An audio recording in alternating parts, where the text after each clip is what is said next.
Are your hearts racing? Because mine are. My heart's about to pound right out of my chest right now.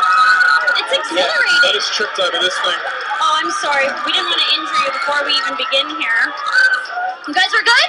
We're here. We're Don't you love this enthusiasm? Yeah, and it's a lot of enthusiasm. Thank you guys. Thank you. They can't get enough of you. That's exciting. So before we get right into it, guys, we need to, do something. We need to pit you against each other. Everyone has a favorite in the Hunger Games. It's Team PETA, Team Gale. But we want you to state your case for why we should be either team. And we're going to involve our audience at home because we want to try and trend throughout the hour. Hashtag NML Team PETA or hashtag NML Team Gale. So Josh, why don't you start? Make your argument. Okay. Pretty agreement on something though. We've started a new team, right? No, you can't start a new team. We're starting Team Haymitch because we're in love with Haymitch. But how about we do this? How about I make the case for you, and you make the case for me? That's sort of fair and democratic. Because, exactly.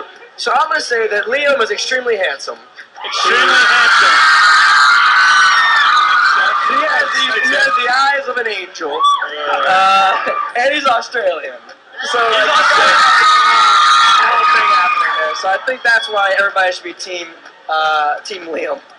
Or Team Gale. Or Team Gale, rather. Sorry, Team Liam. So now you do Team Liam or Team Gale? Yeah. Team PETA. First of all, you're a good cook. You can cook well. Secondly, he's like the most sensitive guy in the world, and who doesn't want sensitivity?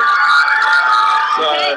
So that's why you should be hashtag NML Team PETA. So start tweeting, guys. You can use @NML and use those hashtags. Now, I'll just go in the corner and cry. No. That's okay, right?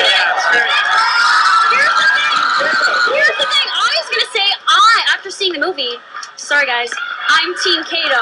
I am Team Kato. You are fantastic in the movie, and plus you're Canadian. So I'm Team Kato. And I have lots of followers, so we'll get it trending. Don't worry. All right. Awesome. All right, but really, I want to know what you think, how audiences are going to react to Kato being the bad guy, because you bring such fire to the movie and personality and this different sort of contrast to these guys. So how do you think people are going to react to you? I mean, hopefully people at the very end of the film, and that's kind of the reason I took the part, will sympathize with him a little bit. You know, he's kind of just been put in this crazy world and hasn't really known anything else. So yeah, I mean, I hope so a little bit, but yeah, hopefully people like the film, because Josh and Liam are in it, so how can you not like the film? No, we got the hotties of the Hunger Games here today. You're all hot. We're all rooting for you. God. So, you're blushing. Yeah, you're calling us the eyes of the Hunger Games. That's blush-worthy material right there. You've said in the past that you are very much like PETA. So what do you mean by that? In what ways? In a lot of ways. PETA has a very strong belief that you need to maintain who you are as a person no matter what kind of circumstances you're faced with, and you can't just become a piece in somebody else's game. And that's something I've always believed in my entire life, and that's something that PETA and I definitely share in common. Yes, cool. You hear little shrieks here and there. Now, this is a very physical movie for all of you. Let's start with you. What kind of training and preparation did you have to go through to become Kato? Yeah, well, I'd say Kato has the most action in the movie, so I had to really put on a lot of weight for the film. I had to put over just about 40 pounds for the role. We see you doing this. What's that? This is actually, I think this is Josh going through here right now. Oh, looks sort of like you.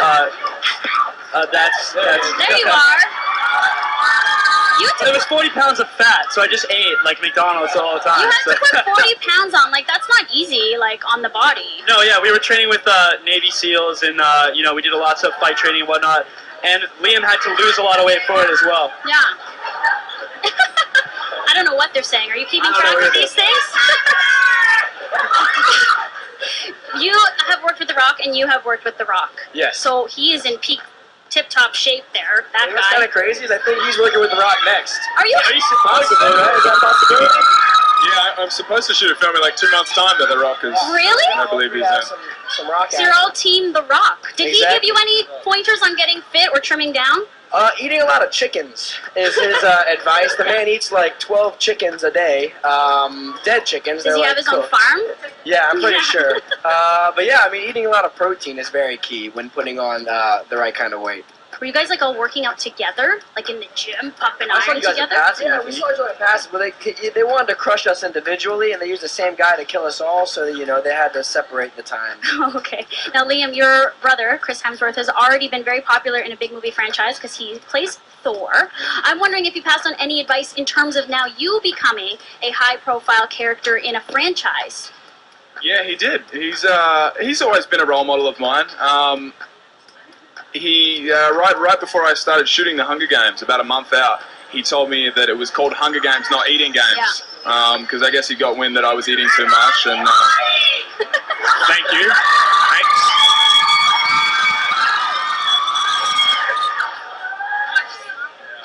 So that was his advice. But what about now being in a franchise? Like, because he's now experienced that sort of popularity that comes with being this character, like Thor's big character, Gale's going. Not so, like you have a smaller role in the first movie, but you're going to become quite a big part of the franchise. Yeah. What are you looking forward to most? If we get to shoot the other films, I think we'll all be really excited. I mean, there's the other 2 books are just as good, if not better, and obviously there's a big uprising and rebellion in the third, and that would be great to shoot. Do you not know if you're doing it yet? Well, I mean, we're waiting to see what happens with this one. It's looking pretty good. I think we'll probably shoot it later this year. Well, they have a Looking release pretty date for good. the second film, and they started writing the script. I mean, I don't know. It's looking Pointed pretty to good. yes. It's Yeah. a pretty Are you good, guys yeah. gonna go see the movie? Like, it sounds like there's gonna be a sequel. Well, you've already sold out all the advance tickets, so that's the guarantee right there. So you know what we're doing today? We're doing an audience reaping so that they can ask you questions. So, let's begin, shall we? Let's. I have my bowl of questions. May the odds be ever in your favor. Are you paying attention to the detail we've recreated That's here? nice. That's very Just nice. saying. Who's there? Darcy! Our first tribute is Darcy. She coming up? That doesn't count in this game. Hi, come here.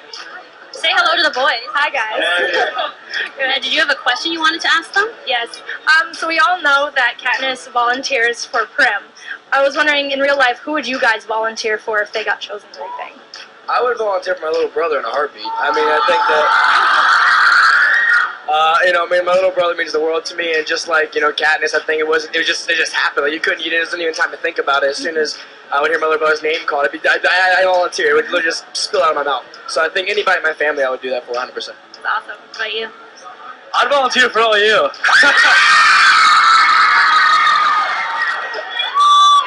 That's because you can handle it. You can handle it. Do you have someone you'd volunteer for? I'd try and volunteer for my brothers, but they're both older than me, so I know that they would step in. So. They'd have to Yeah. volunteer Thank for you. you. Okay, so there's so many fans outside. You haven't had a chance to see this yet. So why don't we go out, Darcy? Yeah, And we'll say let's do it. hi to I'm them. gonna Thank you, follow Darcy. Yeah, Let's all right. go. We are coming to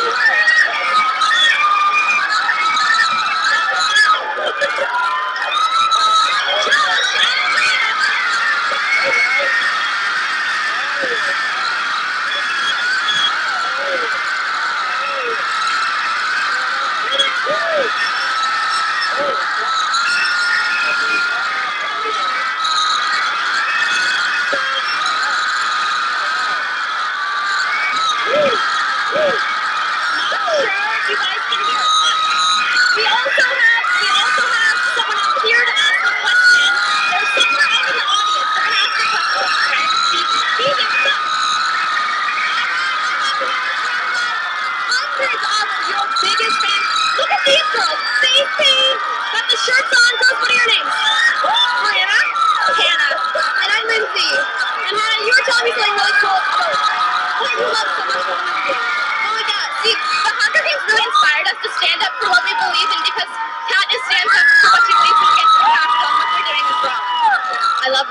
Very good. All right, so you guys have a question for the boys? Yep. Right there.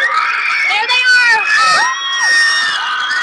We were wondering, since you guys worked really hard on the movie and you probably have a lot of spare time, we were wondering what you do for fun on set in your free time. I can hear it. So what she wanted to know is what you three did on set. So so much downtime. So what did you all do to occupy your downtime while filming The Hunger Games? Oh boy, in our downtime, I mean, for me, the cast is, we all got along so well. There's a lot of hanging out, and Jennifer Lawrence, the head of our cast, is hilarious. So having her kind of be the leader was fantastic. She's so funny. Just the humor is so random and awkward and fantastic. Yeah. So having her was just always a good jokes and a good time. Did you play any games or anything, or like do weird stuff? Yeah, we threw some cherries off the top floor of the building. Down. onto crew members? Yep, a little bit of that. Jennifer's always really good because she keeps you on your toes. It's really refreshing to be around. What did you do on your downtime on The Hunger Games? I actually went to Nashville. Me and my buddy, we were travel and just go around the place. So, good. Awesome. Beautiful, beautiful place. Well, we have so